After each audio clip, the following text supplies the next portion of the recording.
Hi, everyone, and welcome to my third manifestation masterclass. If you missed the first two, I would urge you to start from the first one because every single session will follow on the last.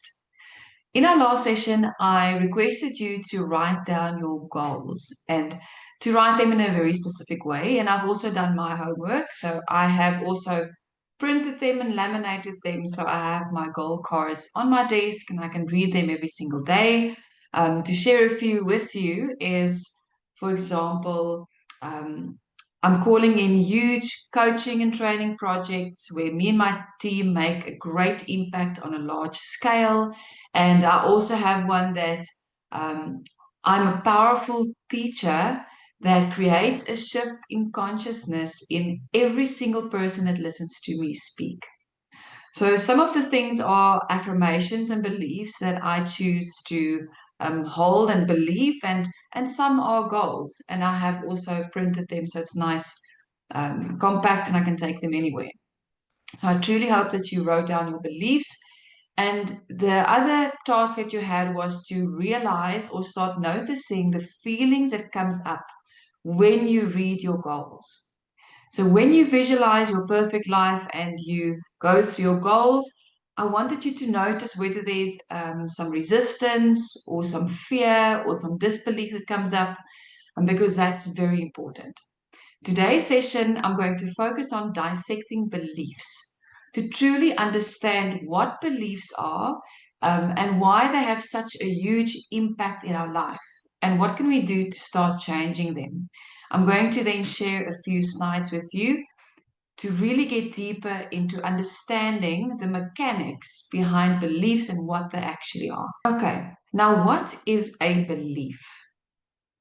And it's actually what the word says. It's something that you believe to be true, but is it truly reality and is it a fact? That is the question. So it's concepts, ideas, opinions that we have adopted as being the truth. And unfortunately, a lot of our beliefs that we hold limits us because we believe that we're not good enough, not smart enough, I'm too old, I'm too young, people don't have money out there, the economy is bad. Whatever you tell yourself and you are convinced that's the truth, those are your beliefs. But I want you to start challenging those beliefs, whether they are serving you and whether it is actually truly a fact. But let's understand firstly what beliefs are. Let's look at how the brain actually is wired. So our brain have more or less 86 billion neurons, which is the pathways through which the brain communicates and sends information to the rest of the body, etc. Now, what is fascinating about the potential that we have is each and every neuron that we have can create between 1,000 to 10,000 new connections, which means that we can create up to 1 trillion, connections and networks, how these neurons communicate to one another. And neuroplasticity proves that our brains keeps on developing and growing no matter how old we get. So the brain is the organ that never stops growing and developing. Unfortunately, we stop developing the brain if we just go through the motions day in and day out. We don't learn new information, but technically, if you wanted to, you can learn any skill that you truly want. You can change your entire personality if you really wanted to. Now, looking at these connections and neural connections, in neuroscience, they say neurons that fire together wire together. So, for example, if you learn something brand new for the first time, there's new neural connections that's being fired. But if you don't revisit that information within the last, the next week or two, you're going to lose those connections. It's going to disintegrate. You will forget that information. But with that repetition, it's consistently firing the same networks every single day and start wiring it. What that means is there's a myelin sheath that starts developing around these neural pathways, almost like an insulated, like you wire or these plastic cover that you have over your wires. So it wires them so that the communication is stronger and faster. So these communication networks becomes very strong. And that's how beliefs starts to develop. So everything that we start repeating, especially in our mind, the thoughts that we keep on repeating and repeating, it becomes wired, almost hardwired. For example, if you think of learning to ride a bike or learning to ride a car, in the beginning it was very difficult. You had to concentrate. It was exhausting after, a lesson or two. But eventually, as you learn how to do it, as you repeat, riding that bicycle, riding that car, eventually it's a no-brainer. You just get on that bike and you ride it. It's effortless because it became hardwired as a memory in your brain. You no longer have to think about it. So it becomes automatic. So the beliefs that we hold are these neural pathways that's been strengthened over time. And that's why they feel so true, because we've repeated them so many times that we think that it's true that I'm not good at this, or I can't do that, I'm not a great speaker, or I'm a shy person, or this is just not, me. I start believing it because it feels so natural to think in that way, because it's been wired. And this is the reason also why affirmations can be so powerful. Because when you start affirming new beliefs, reading your goals every single day, you are firing up the same neural networks of those new beliefs and goals. And with time, it will start becoming true for you because you are firing and wiring the same neural networks. So we need to understand that we need to dissect these beliefs that we feel is hardwired and controlling our life. Another powerful thing of the mind is that it doesn't know the difference between reality and imagination. And this is why it's so important and powerful to imagine your goals, to visualize your perfect life.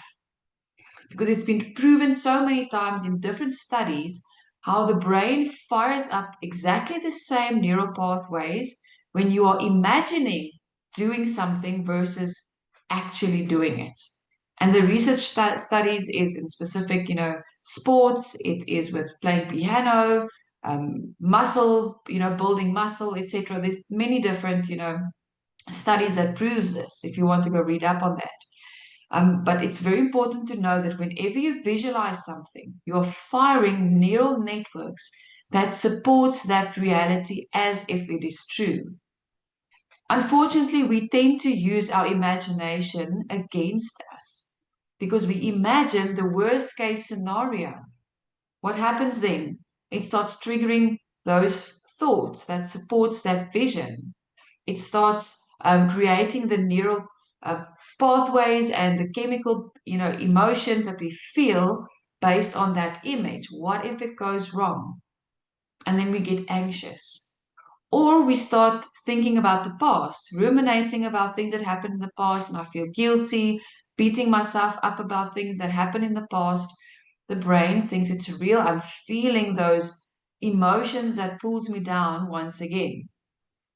So remember, your imagination is so powerful. I call it our superpower. So whatever you imagine, you start creating in the mind and in your brain.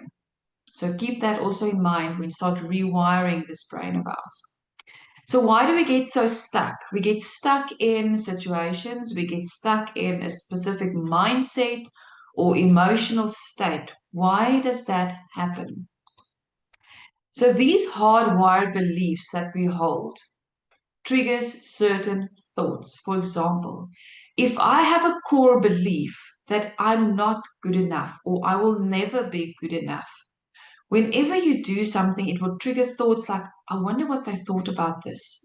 Or did I make a mistake there? Oh, I think I should have said this. It's triggering all those thoughts relating to those beliefs. And then what happens when I trigger those thoughts? We start repeating the same thoughts because it becomes hardwired. And we have about between 80 and 90,000 thoughts every single day. And 90% is exactly the same, a repetition of the previous day. That is what keeps us so stuck, because these hardwired beliefs, thought patterns, neural pathways, we tend to repeat every single day because it's been hardwired in the brain. For example, if you think of hiking, you are going to follow the footpath that many people have walked many times. You can see where that footpath leads.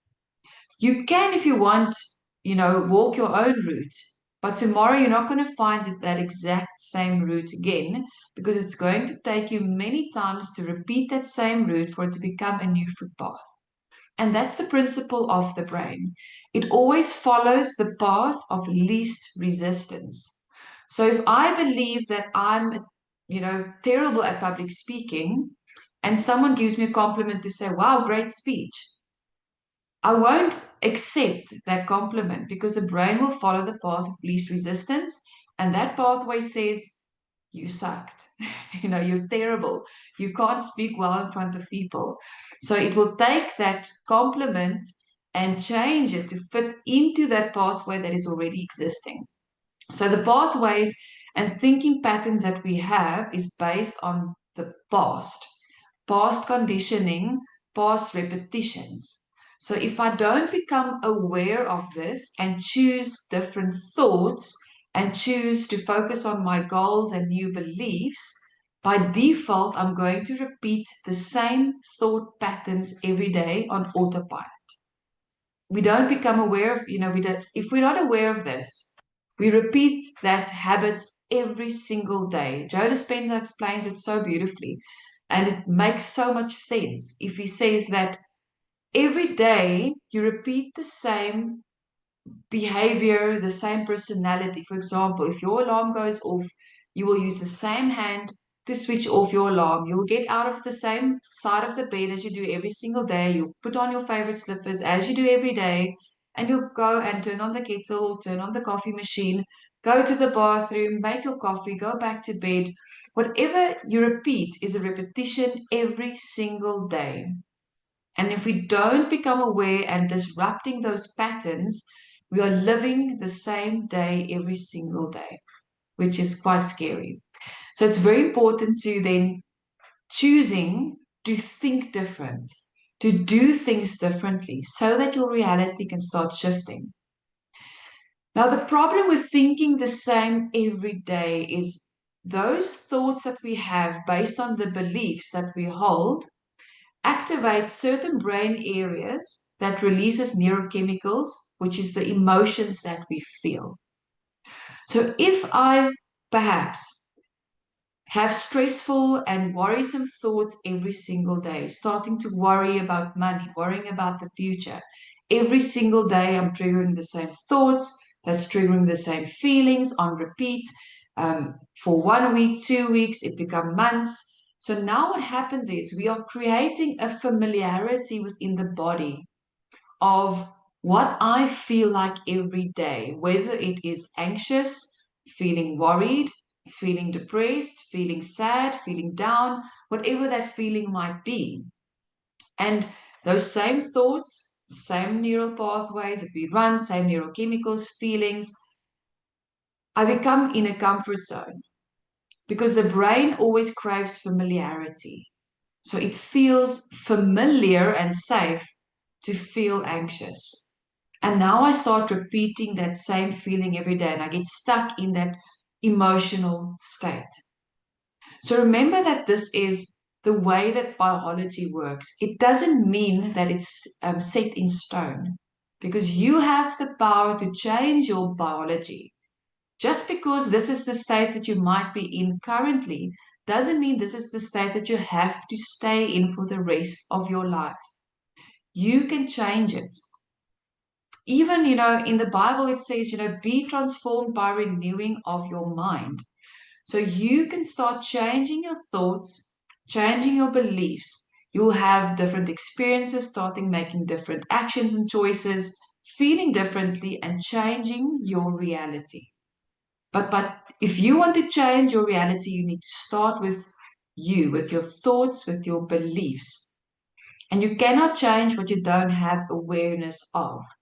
So whenever you want to achieve something, like I said, writing down your goals, writing affirmations, If there's a feeling, a negative feeling, it means that there's a belief that was triggered, because you cannot separate the two.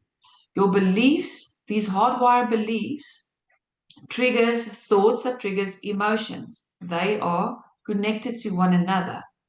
So whenever there's a negative feeling, no matter what in your life, whether it's anger, frustration, irritation, sadness, there is a belief that was triggered in your subconscious mind because of that situation. If you can identify the belief, change the belief, your experience will change with that.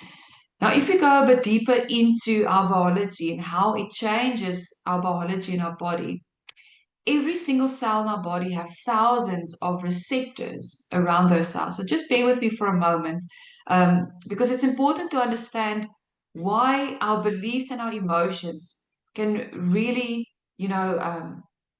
debilitate us and keep us from growing and moving forward. So yes, every single cell, thousands of receptors. Now, every receptor around that cell is very specific to a certain type of chemical signal that it can absorb. So if you look at a cell in its natural healthy state, it is quite balanced in terms of the type of chemical signals that it can absorb. But now, if you think back to what I said earlier, if I stress every day or I worry every single day, I'm not managing my emotions.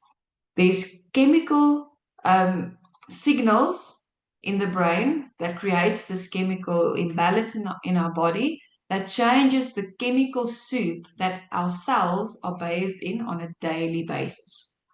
So if those stress chemicals are constantly flooding my system day after day after day, it starts dulling the sensitivity or numbing the sensitivity of the receptors for the feel good chemicals. Okay, so this is very important to realize. And this is probably the reason why we struggle to feel those positive, happy emotions for long periods, at a time, because we're more inclined to feel the stress and feel the anxiety, because these receptors for happiness, for endorphins, have been numbed because of my system being over flooded with these stress chemicals. So it's almost like if you don't use it, you're going to lose it. And then our default setting starts to shift. My personality starts to shift. I become someone that is always on edge and irritable and frustrated, or always, in a hurry. That becomes your default personality almost. But you have the power to change it. And this is the reason why this mindfulness movement have become so prominent over the last couple of years, because it is possible to recondition the body, recondition the mind through breathing exercises, through meditation.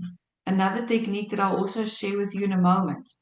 So there's tools that we now have in order to recondition my emotional state and my beliefs, so that I start focusing more on love, on gratitude, on being content and at peace as my usual state. Because this also influences then my beliefs, because remember, the two are connected. So very important to become aware that it's not okay to stress and worry every single day. We need to use tools to start making the shift. Like I said, it is not set in stone. You can change it. As Henry Ford said, whether you think you can or you think you can't, you're right. Beliefs create our reality. With every single client that I have, I always ask them the question whether they've seen the movie Split. Now, if you have, that movie opened my mind in terms of understanding beliefs in a very different light. Because we have, yes, those limiting beliefs like I'm not good enough, I'm not worthy, whatever, I don't have enough experience, whatever that beliefs might have. Yes, we have those beliefs and it does limit us and keep us back in life. But beliefs are way more powerful than that. So if you've watched the movie, there's a part in the movie. So the movie is about this individual that have all these different personalities, 26 or 27, if I'm not mistaken. But one of these personalities is a diabetic, and he's complaining because he needs to take these medications and injections, and the others don't. And for some reason, it got stuck in my mind because I started thinking and contemplating about this. Because there was also a psychologist in this movie that was mentioning a few times that every personality has their own set of beliefs. So it really boggled my mind. How is it possible that the same individual with the same brain and biology can have different belief systems in the different personalities? And then I started doing some research on dissociative disorder because it really fascinated me and I wanted to understand more. And then I realized when I read up about this movie specifically, it was based on factual people. Now I was even more intrigued because I'm thinking about this person that is the diabetic and if this story can be true. And I ended up finding an article that was written about him, where in his, let's say, normal state of mind, they did medical tests on him that indicated that his body cannot produce insulin, so he is a diabetic. When he switched to his other personality, they did exactly the same tests again, and it ended up that his body was functioning normally and healthy. And it blew my mind completely because that was not a single case that I found, because I cannot base my conviction in this on one person alone. So I found many more similar situations and conditions that proves that beliefs creates our reality, even on that level of biology, where if a person believes that he's got this condition, for example, or he's great at this, it sends that communication to the rest of the body and it becomes true. So it really blew my mind, and it's difficult to comprehend and understand. And then I did some more research and I read the book by Dr. Joe Dispenza, You Are the Placebo. Now, in that book, there is so many different research studies done on different scenarios, proving and showing the power of the mind, and specifically beliefs that we hold and how the mind affects our body and our health and then ultimately our reality. So do yourself a favor and read that book. It is absolutely fascinating, mind-blowing, mind-boggling. But I love research. I love the science behind it to show that it's actually true, that whatever we believe is true. And as I shared in the very first session, that what faith actually is. It is hoping in something that you don't see, you know, but knowing that it's true. So yes, that is what beliefs comes down to. Now, the thing is, we can change our beliefs. We don't have to be a victim of our thoughts and our thought patterns and our biology that we currently hold, because you have the power to change it. So there's one technique that kind of also changed everything for me. Perhaps you have heard of it before. It's called emotional freedom technique, or otherwise known as tapping. There's a website called the Tapping Solution. I've read their book. It's quite fascinating. And what I love about this technique is there's also a lot of research that indicates the effectiveness on using this technique for negative emotions, overwhelming emotions. The specific studies that was done was, for example, on PTSD and patients and how successful it was in comparison to other traditional therapies. But you can use also tapping to change beliefs, because remember, emotions and thoughts and beliefs are connected to one another. So how I see tapping is, and I will explain the technicalities of this technique maybe in a different session, but you can also go read up on it and do your own research on this technique. But how I see it is, it's like it diffuses or disintegrates or dissolves the emotional charge or the energy that is connected to the belief. So as soon as you are able to almost dissolve the emotional charge that you feel because of the belief. If you can disconnect the two, the belief no longer holds the power over you. It no longer feels true. It no longer feels relatable, which means you have now the power to choose a different belief because it's the emotional charge, the energy that is keeping these beliefs intact for you to believe them and as if they are true. So you have the choice then to choose a different belief, and it becomes much easier then to fire and wire new beliefs because the old belief no longer holds that energetic power over you, if that makes sense. So please do yourself a favor and go read up on this technique, emotional freedom technique, or tapping, for short, and start using it. I actually found a YouTube channel a few weeks ago where this guy recorded over 1,500 tapping sequences or processes over the last 15 years. And the channel is called Tap with Brad. And I'm going to share with you because it made a huge difference in my life. I'm sharing with all my clients as well. Because if you're not sure how to go about, with changing your own beliefs, you can follow his videos, do what he does, and repeat, the beliefs that he's sharing in that video as well, because he's got videos about releasing fear. There's about money, limiting beliefs, changing identity, etc. There's so many videos, to choose from if you want to start there. But the beautiful thing is that we can change it. You can choose what you want to believe. You don't have to be the victim of the beliefs that you hold because of past experiences, because of people's opinions, about you, or maybe the opinions that you hold about yourself. You can choose who you want to be, who you want to become. All right, so that brings us to the end of the third masterclass. Your task for this week is to really truly identify the beliefs that you hold that is keeping you back. What are you believing about yourself that you know in your heart is not true, but for some reason it feels like it's not true?